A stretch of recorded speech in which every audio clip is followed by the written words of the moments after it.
Once upon a time, in a mystical realm where the vibrant world of the living breathed alongside the silent domain of the dead, a raven of glossy black feathers had been bestowed with a unique gift. This raven, named Corvus, was no ordinary bird. He possessed the rare ability to traverse between the realms of the living and the dead, carrying messages back and forth between those who had passed on and those who were left behind, grieving and seeking closure. Corvus was well respected across both realms for his important work. He delivered words of love, apologies, and final goodbyes with utmost care. However, one day, Corvus grew tired of being just a messenger. He saw the power his messages held over people and spirits alike, and a cunning plan began to form in his mind. Why not tweak the messages for my own benefit? He thought. Surely I deserve more than just gratitude for my efforts. And so, Corvus began to manipulate the messages. A small change here, an added word there. At first, it was trivial things, convincing the living to leave out more lavish offerings for him, or telling spirits that they owed him favors in the afterlife. But soon, his alterations grew bolder, creating misunderstandings and conflicts between the worlds. The harmony that once existed began to fracture, and Corvus reveled in the chaos he created, collecting treasures and favors both from the living and the dead. However, the universe has a way of restoring balance. One evening, as Corvus attempted to return to the realm of the living with his latest haul of treasures, he found himself unable to pass through the veil that separated the two worlds. He tried to fly back to the realm of the dead, but the same invisible barrier blocked his path.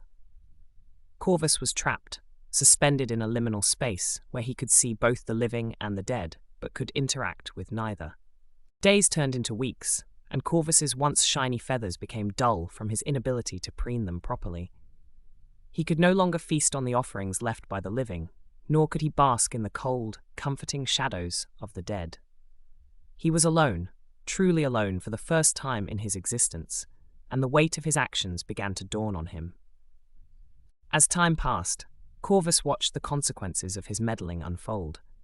Families in the realm of the living were torn apart by the messages he had twisted, and spirits in the realm of the dead grew restless, their final words misrepresented.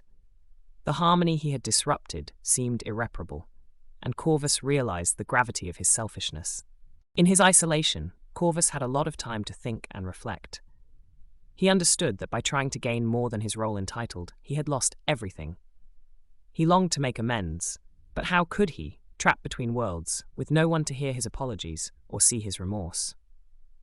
One day, a young girl from the living realm, known for her pure heart and ability to sense the presence of spirits, sensed Corvus's despair.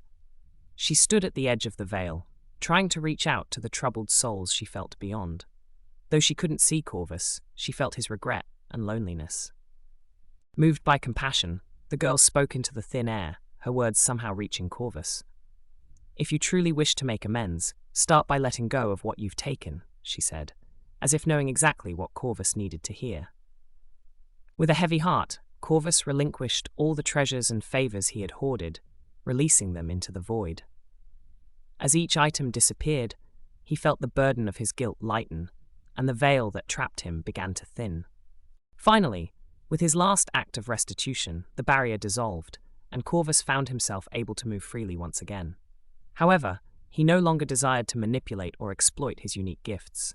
Instead, he dedicated himself to repairing the rifts he had caused, delivering messages of reconciliation and truth.